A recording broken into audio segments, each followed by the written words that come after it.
un tableau contemplé par des millions de personnes au cours des 500 dernières années. Des historiens l'ont étudié, des scientifiques l'ont scanné. Il a subi un processus de restauration qui a duré 21 ans, et il a même été capturé avec une qualité stupéfiante de 16 milliards de pixels. Pourtant, malgré tout cela, personne n'avait réussi à remarquer le secret dissimulé sous ces couches de peinture. Aujourd'hui, un nouvel acteur entre en scène. L'intelligence artificielle, une machine qui a détecté d'étranges marques précisément à cet endroit, laissant les chercheurs eux-mêmes perplexes. Ils estiment qu'il ne s'agit pas de simples tâches, mais d'un message caché, laissé là par Léonard de Vinci en personne. Et si cela s'avère vrai, nous devrons peut-être envisager le tableau le plus célèbre du monde sous un angle entièrement nouveau. Mais la question la plus importante reste entière. Quel était ce message que Da Vinci avait dissimulé au monde il y a 500 ans? Et pourquoi faut-il attendre tant de siècles pour qu'une machine soit enfin capable de le déchiffrer? Restez bien avec nous jusqu'à la fin, car le message final révélé par l'intelligence artificielle a divisé le monde entier en deux camps. Avant de plonger plus profondément dans cette histoire extraordinaire, n'oubliez pas de vous abonner à la chaîne. Maintenant, la question se pose. Si Léonard de Vinci détenait vraiment une idée susceptible de changer le monde, pourquoi ne l'a-t-il pas simplement écrite ou exprimée ouvertement? Pourquoi a-t-il éprouvé le besoin de dissimuler ses propres pensées? La vérité, c'est que Léonard avait une habitude très particulière. La grande majorité de ses carnets personnels n'étaient pas rédigés en écriture normale, mais à l'envers. Si vous tentez de les lire de manière habituelle, ils n'ont presque aucun sens. Il faut les tenir devant un miroir pour les comprendre. On appelle cela aujourd'hui l'écriture en miroir. Certains pensent qu'il écrivait ainsi parce qu'il était gaucher et souhaitait éviter que l'encre ne bave. Mais de nombreux historiens estiment qu'il y avait bien plus qu'une simple question de commodité derrière tout ça. Ils sont convaincus qu'un secret plus profond se cachait derrière cette pratique. Ces carnets ne contiennent pas uniquement de l'écriture inversée, ils regorgent également de minuscules symboles secrets, d'une sténographie personnelle et d'esquisses géométriques que même les chercheurs modernes peinent à interpréter. On a presque l'impression qu'il voulait délibérément mettre ses idées sous clé. Le monde qui l'entourait était lui aussi très différent. À cette époque, l'Église catholique exerçait une influence considérable sur toute l'Europe. Si quelqu'un remettait en question les croyances religieuses ou tentait d'expliquer le monde autrement, cela pouvait lui attirer de sérieux ennuis. Des années plus tard, Galilée fut assigné à résidence pour avoir affirmé que la Terre était en mouvement, et Giordano Bruno fut brûlé vif à cause de ses idées. Léonard comprenait tout cela parfaitement. Il avait peut-être réalisé que certaines choses n'étaient tout simplement pas sûres à dire à voix haute. Alors, plutôt que de coucher ses réflexions dans des livres ou des discours, il les aurait dissimulées à l'intérieur de ses œuvres. Peut-être que pour lui, un tableau n'était pas simplement une œuvre d'art, mais un message secret attendant le bon moment pour être découvert. C'est sans doute pourquoi l'on dit encore aujourd'hui que Léonard ne pouvait pas s'exprimer librement, et qu'il a donc enfermé ses secrets dans ses peintures. La technique de peinture singulière de la scène. En l'an 1495, sur un mur du monastère Santa Maria del Grassi à Milan, en Italie, Léonard de Vinci commença à peindre son chef-d'œuvre le plus célèbre, la scène. Mais la méthode qu'il choisit pour cette œuvre est aujourd'hui considérée par beaucoup comme étant à l'origine d'un grand mystère. À cette époque, la plupart des artistes utilisaient la technique traditionnelle de la fresque. Dans ce procédé, la peinture était appliquée sur du plâtre humide, ce qui permettait aux couleurs de se lier durablement au mur. Mais Léonard ne suivit pas cette méthode. Il élabora sa propre technique en mélangeant peintures à l'huile et à la tempera, qu'il appliqua sur du plâtre sec. Cela lui offrait la liberté de créer des détails d'une finesse extraordinaire, mais cela engendra également un problème majeur. En l'espace de quelques années seulement, le tableau commença à se détériorer. Les couleurs se mirent à s'écailler par endroits, et beaucoup considérèrent cela comme la plus grande erreur de Léonard. Mais aujourd'hui, certains chercheurs pensent que c'était peut-être là son plus grand tour de passe-passe, car peindre en plusieurs couches sur du plâtre sec a créé différentes strates à l'intérieur du mur lui-même. Si quelque chose avait été écrit en dessous puis recouvert de peinture, cela aurait pu rester caché aux yeux du monde pendant des siècles. Ce qui est le plus surprenant, c'est que cette peinture a survécu non seulement aux ravages du temps, mais aussi aux destructions de la Seconde Guerre mondiale. En 1943, alors que de violents bombardements ravageaient toute la région, la scène a miraculeusement survécu. On raconte qu'un mur de protection constitué de sacs de sable l'a préservé d'une destruction totale. Comment la science a-t-elle commencé à regarder à l'intérieur des tableaux? La question était donc la suivante. S'il existait vraiment un secret caché dans cette peinture, comment quelqu'un pourrait-il espérer le découvrir? Après tout, personne ne pouvait simplement ouvrir un mur vieux de 500 ans pour voir ce qui s'y trouvait. Les scientifiques se sont alors tournés vers la technologie. En 1978, un vaste projet de restauration de la scène fut lancé. La responsabilité en fut confiée à la célèbre experte en restauration, Penan Brambilla Bartillon. Ce n'était pas un projet qui allait durer quelques mois. Pendant 21 années complètes, son équipe nettoya et examina la peinture avec une patience remarquable. Finalement, en 1999, les travaux furent achevés. Au cours de ce processus, les scientifiques ont eu recours à plusieurs technologies modernes. Grâce à la réflectographie infrarouge, ils ont tenté de regarder sous les couches de peinture. L'analyse par rayons X les a aidés à comprendre les endroits où Léonard avait apporté des modifications durant la création de l'œuvre. Ces analyses ont révélé d'anciens croquis, des traces de premiers coups de pinceau, et de nombreux détails infimes qu'il était impossible de voir à l'œil nu. La technologie ne cessait de progresser d'année en année. En 2007, la peinture entière fut de nouveau numérisée. Cette fois, la qualité était si élevée qu'elle fut capturée à près de 16 milliards de pixels. Cela signifiait que les scientifiques pouvaient zoomer sur les plus petites parties du mur et les étudier avec un niveau de détail extraordinaire. Parallèlement, l'imagerie hyperspectrale fut également utilisée. Cette technologie analyse les couleurs et les couches de surface à différentes longueurs d'onde. Le processus permit de collecter une quantité massive de données numériques qui furent ensuite archivées en toute sécurité. Pendant des années, les chercheurs ont continué à analyser ces données de différentes manières, espérant comprendre ce qu'elles pouvaient bien dissimuler. Mais un problème majeur persistait. Ils disposaient de milliards de pixels, de milliers de scans et d'une quantité colossale de données scientifiques. Pourtant, il leur manquait un esprit capable de reconnaître les infimes structures cachées à l'intérieur. Les humains peuvent percevoir beaucoup de choses, mais pas tout. Et c'était peut-être précisément pour cette raison qu'il manquait encore quelque chose d'essentiel à ce moment-là: l'intelligence artificielle, le projet IA et les 8 années de labeur de Rossi. À ce stade, les scientifiques avaient scanné chaque couche de la peinture. Ils possédaient des images de 16 milliards de pixels, des données d'imagerie hyperspectrale et des milliers de fichiers numériques soigneusement conservés en archives. Mais une question demeurait entière. Si Léonard avait vraiment dissimulé un message, qui allait être en mesure de le déchiffrer? C'est là que le docteur Rossi et son équipe entrèrent en scène. Rossi était convaincu que l'œil humain ne pourrait peut-être jamais le percevoir, mais qu'une machine le pourrait. Elle entreprit de construire un réseau de neurones spécialement entraînés à reconnaître l'écriture de Léonard de Vinci.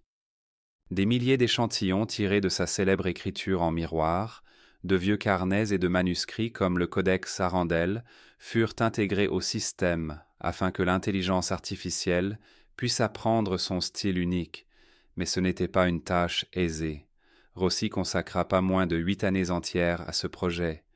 Beaucoup de gens le considéraient comme une perte de temps et d'argent. En 2016, une grande institution rejeta même ses travaux, affirmant qu'elle ne disposait d'aucune preuve solide. Elle accrocha cette lettre de refus au mur de son laboratoire. Certains y voyaient le symbole d'un échec, mais pour Rossi, elle devint sa plus grande source de motivation. On dit que de nombreuses nuits, elle restait dans le laboratoire au lieu de rentrer chez elle. Son équipe continuait d'injecter encore et encore les anciennes données de scan dans l'intelligence artificielle. Mais à chaque fois, il ne trouvait que du bruit, des fissures dans le plâtre et des motifs créés par de la peinture abîmée.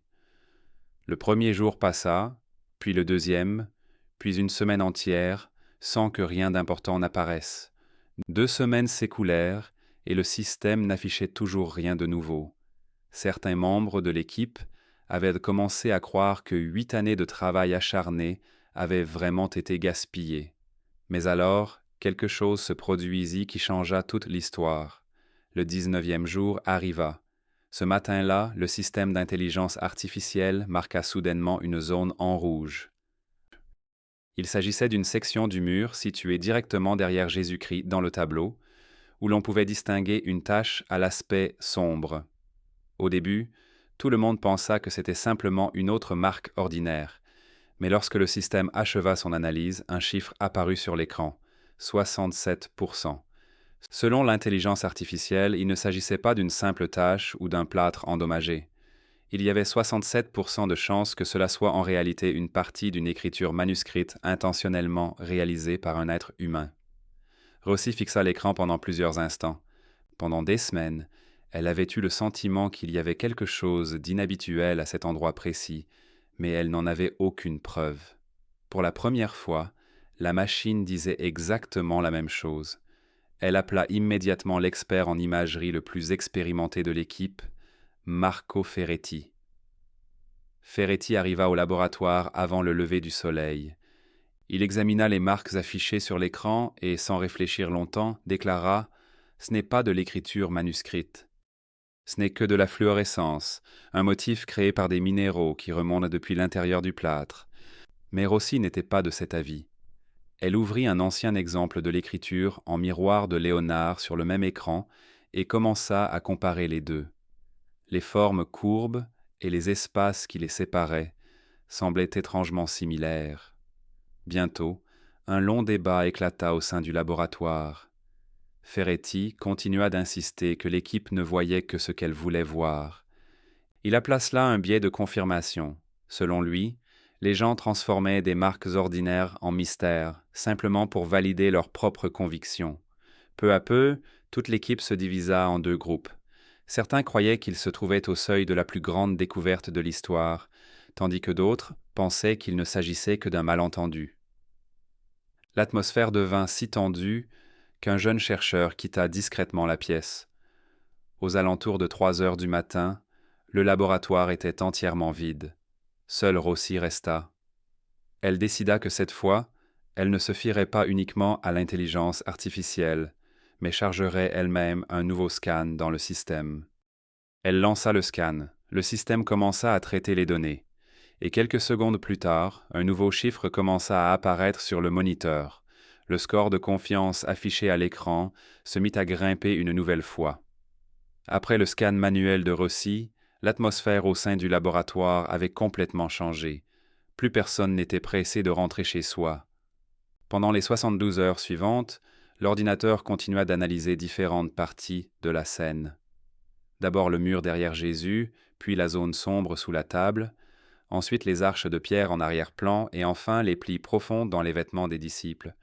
Tout le monde s'attendait à trouver peut-être 1 ou 2 marques étranges comme auparavant, mais ce qui apparut surprit complètement toute l'équipe. Presque le même motif commença à se manifester dans chaque nouveau scan. Ces marques n'étaient pas dispersées au hasard sur le tableau.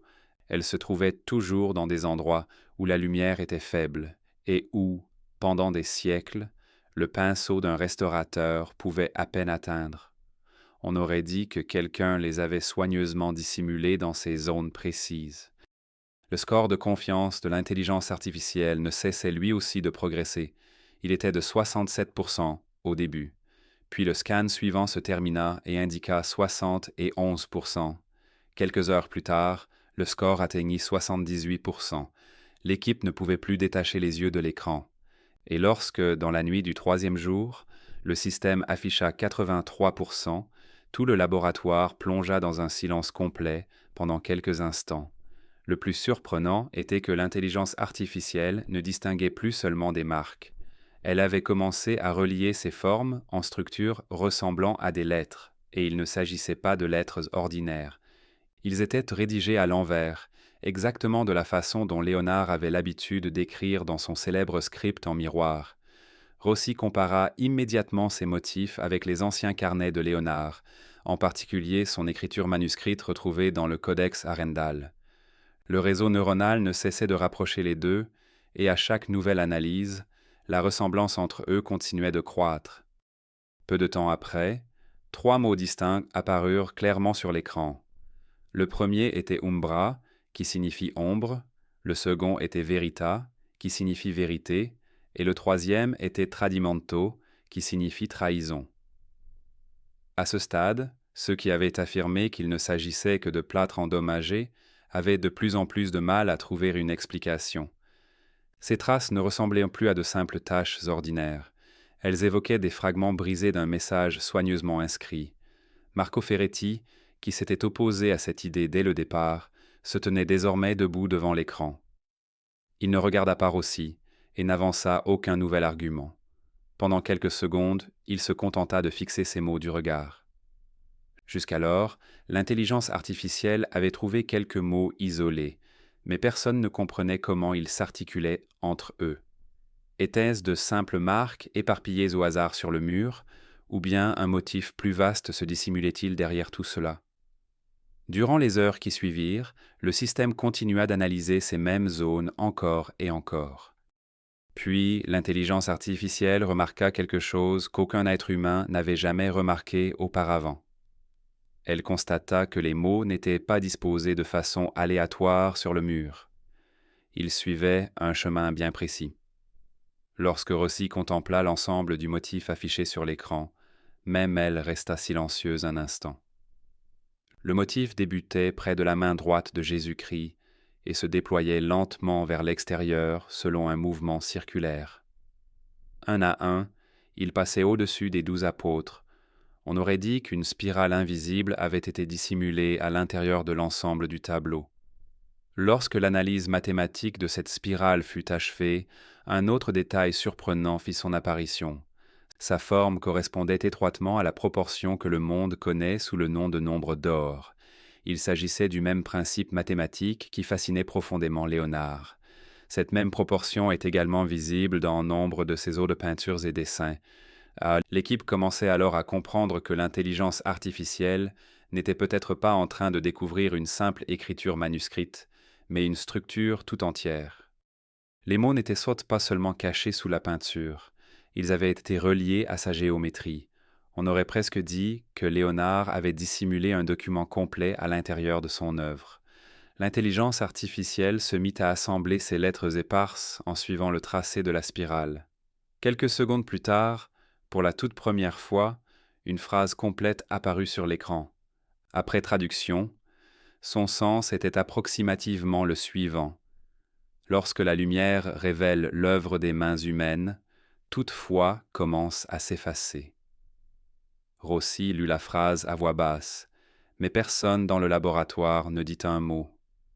Tous les regards restèrent simplement rivés sur l'écran, car le sens de cette seule ligne semblait incroyablement profond. Prise au pied de la lettre, elle suggérait que lorsque la véritable nature d'une chose est mise au jour et que les gens réalisent qu'elle a été créée par des mains humaines, la croyance aveugle commence à s'affaiblir. Ce n'était pas une attaque directe contre la religion, mais cela amenait certainement à se demander si tout accepter sans poser de questions est vraiment la bonne attitude. Ce qui était le plus surprenant, c'est que ce message se trouvait caché à l'intérieur même du tableau que le monde considère comme l'une des œuvres les plus sacrées de l'art chrétien. Si l'analyse de l'intelligence artificielle était juste, cela pourrait signifier que Léonard ne créait pas uniquement une scène religieuse. Peut-être laissait-il également derrière lui un message secret sur la curiosité humaine, la raison et la quête de la vérité. Et ce fut à cet instant que Rossi comprit que l'intelligence artificielle n'avait pas simplement trouvé quelques mots au hasard. Elle avait peut-être commencé à mettre au jour la philosophie cachée de Léonard. Après la découverte de la première phrase complète, toute l'équipe commença à sentir qu'il ne s'agissait probablement pas d'une simple coïncidence.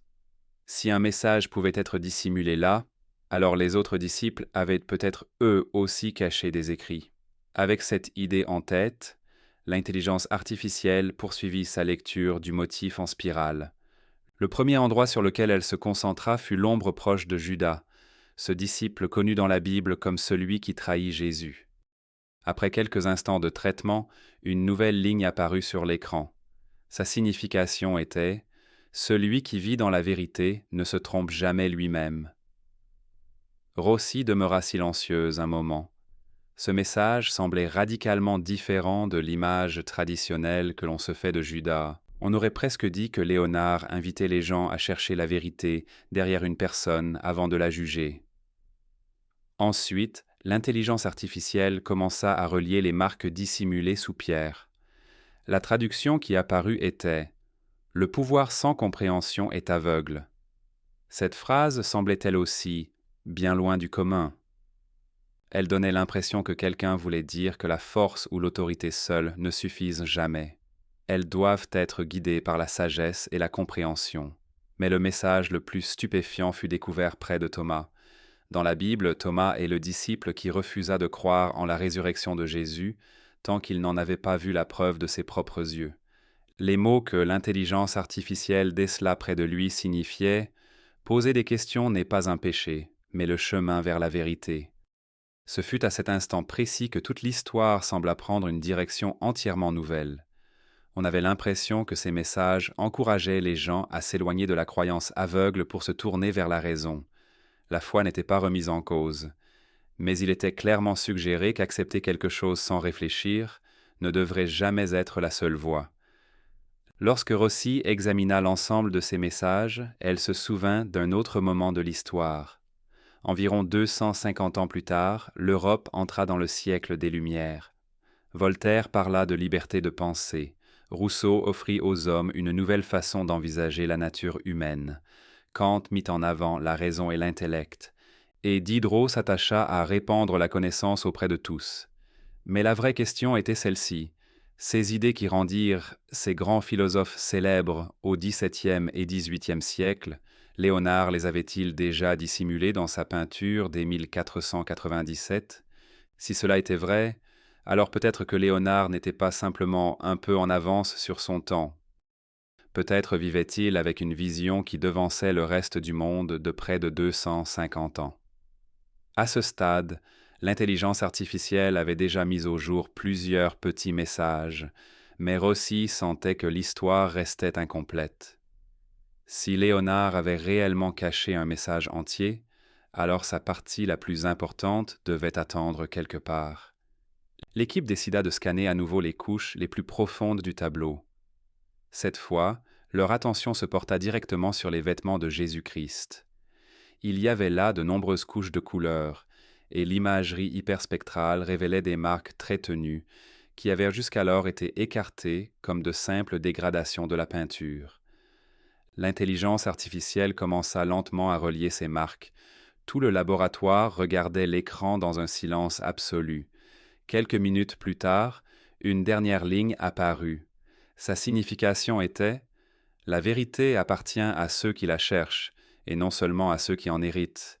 Mais la vraie surprise restait encore à venir. » L'intelligence artificielle se mit soudainement à relier tous les messages trouvés sous les différents disciples en suivant le même motif en spirale découvert auparavant. En partant de la main de Jésus et en progressant un par un à travers les 12 disciples, les phrases séparées se transformèrent lentement en un long message unique. Quelques secondes plus tard, une idée complète apparut sur l'écran. Sa signification était à peu près celle-ci. La foi aveugle est le sommeil de la vérité, et ceux qui s'éveillent verront ce qui a toujours été caché. Rossi lut la phrase et resta totalement silencieuse pendant quelques instants. Elle avait consacré toute sa vie à tenter de comprendre l'art de Léonard. 22 années de recherche, d'innombrables articles, conférences et débats, et voilà que se dressait devant elle ce qui était peut-être la plus grande découverte de son existence. Mais à côté de cette découverte se trouvait aussi la peur. Si cette traduction s'avérait exacte, ce ne serait pas simplement une nouvelle découverte artistique. Cela pourrait transformer radicalement la façon dont le monde comprenait le tableau religieux le plus célèbre de l'histoire. Certains pourraient l'encenser, mais il était tout aussi possible que l'ensemble du monde académique se dresse contre elle. Dès que le premier compte-rendu sur cette recherche en intelligence artificielle fut publié, il provoqua une vague d'enthousiasme à travers le monde entier. Au départ, l'information circula uniquement parmi quelques groupes de recherche et des cercles universitaires. Mais ensuite, quelqu'un fit fuiter la prépublication en ligne. Ce qui suivit dépassa tout ce qu'on aurait pu imaginer. En l'espace de quelques heures, les médias internationaux commencèrent à couvrir l'affaire. Les grandes chaînes d'information et les sites web posaient tous la même question. L'intelligence artificielle avait-elle vraiment mis au jour un message caché dans le tableau de Léonard de Vinci? La BBC organisa même une discussion spéciale consacrée au sujet. Le professeur James Whitfield, historien de la Renaissance, fut invité à prendre la parole. Il déclara que si les recherches se confirmaient, cela pourrait constituer l'une des plus grandes découvertes de toute l'histoire de l'art. Selon lui, le motif en spirale et la structure mathématique rappelant le nombre d'or à l'intérieur du tableau ne relevaient peut-être pas d'une simple coïncidence. De son côté, le Vatican publia également une déclaration officielle quelques jours plus tard. Il salua les nouvelles technologies et la recherche scientifique, tout en invitant les gens à ne pas tirer des conclusions trop hâtivement. De nombreux membres éminents de l'Église estimaient qu'une interprétation produite par une intelligence artificielle ne devait pas être automatiquement acceptée comme la vérité définitive. Pendant ce temps, des foules commencèrent à se rassembler à Milan, là où se trouve le tableau. Certaines personnes souhaitaient que toutes les données et les numérisations soient partagées librement avec le monde entier, tandis que d'autres pensaient que cette œuvre sacrée devait rester à l'abri de toute controverse. De petites manifestations eurent également lieu à Florence, et des débats s'ouvrirent sur la question de savoir si la technologie devait avoir le droit de proposer de nouvelles interprétations du patrimoine religieux. Mais les réactions les plus vives vinrent des réseaux sociaux. En à peine quelques jours, Da Vinci Décodé devint l'un des hashtags les plus populaires dans le monde entier. Des millions de personnes se mirent à exprimer leur opinion. Certains croyaient que Léonard avait appartenu à une société secrète, tandis que d'autres y voyaient une preuve remettant en cause les religions organisées. Dans le même temps, beaucoup soutinrent qu'il ne s'agissait que de l'intelligence artificielle qui imaginait des formes dans du plâtre endommagé. Le débat ne portait désormais plus sur un seul tableau. Le monde entier semblait se diviser en deux camps. D'un côté se trouvaient ceux qui faisaient confiance à l'intelligence artificielle, et de l'autre, ceux qui refusaient que des croyances vieilles de plusieurs siècles soient remises en question. Et à travers tout cela, la question fondamentale demeurait inchangée. Quelle était la véritable vérité? Après tant de débats, d'arguments et de discussions, Rossi et son équipe prirent finalement une décision importante. Ils affirmèrent que si leur découverte était réelle, il n'y avait aucune raison de la dissimuler. Ils rendirent donc toutes les données accessibles au public. Chaque numérisation, chaque score de confiance de l'intelligence artificielle et chaque traduction furent mises à disposition pour un examen indépendant. L'affaire ne se limitait plus désormais à un seul laboratoire ou à un seul pays. Certaines des plus grandes universités au monde se mirent également à étudier la recherche. Des experts du MIT réalisèrent leur propre analyse des données. Ensuite, des équipes de l'Université d'Amsterdam et de l'Université de Kyoto commencèrent à examiner les numérisations selon leurs propres méthodes. Quelques semaines plus tard, les premiers rapports rendirent le débat encore plus captivant. De nombreux experts estimèrent que ces marques ne correspondaient pas aux motifs habituels produits par la dégradation naturelle du plâtre au fil du temps. Autrement dit, il ne s'agissait peut-être pas simplement d'une détérioration naturelle. Tout le monde n'était pas entièrement d'accord, mais la question avait désormais changé. Au départ, les gens demandaient si quelque chose était vraiment caché là. À présent, ils demandaient si quelque chose est caché, qu'est-ce que cela signifie réellement? C'est alors qu'une nouvelle idée fit son apparition, que les gens commencèrent à appeler la théorie de la capsule temporelle. Certains chercheurs estiment que Léonard n'avait pas destiné ce message aux gens de son époque, mais bien à ceux du futur. Il savait peut-être que personne dans son siècle ne serait capable de le comprendre. Il l'a donc dissimulé sous des couches de peinture, attendant le jour où la technologie serait suffisamment avancée pour qu'une machine puisse le déchiffrer. Si cela était vrai, imaginez un instant. Une intelligence artificielle a ouvert 500 ans plus tard une porte que Léonard lui-même avait fermée. Mais peut-être que l'histoire ne s'arrête pas là. De nombreux historiens se posent désormais une autre question. Si un tel message pouvait exister à l'intérieur de la scène, pourrait-il également y avoir des secrets cachés dans d'autres tableaux célèbres de Léonard? Y aurait-il un code dissimulé derrière le sourire de la Joconde? La Vierge au rocher ou l'adoration des mages inachevés pourraient-elles elles aussi receler de tels mystères?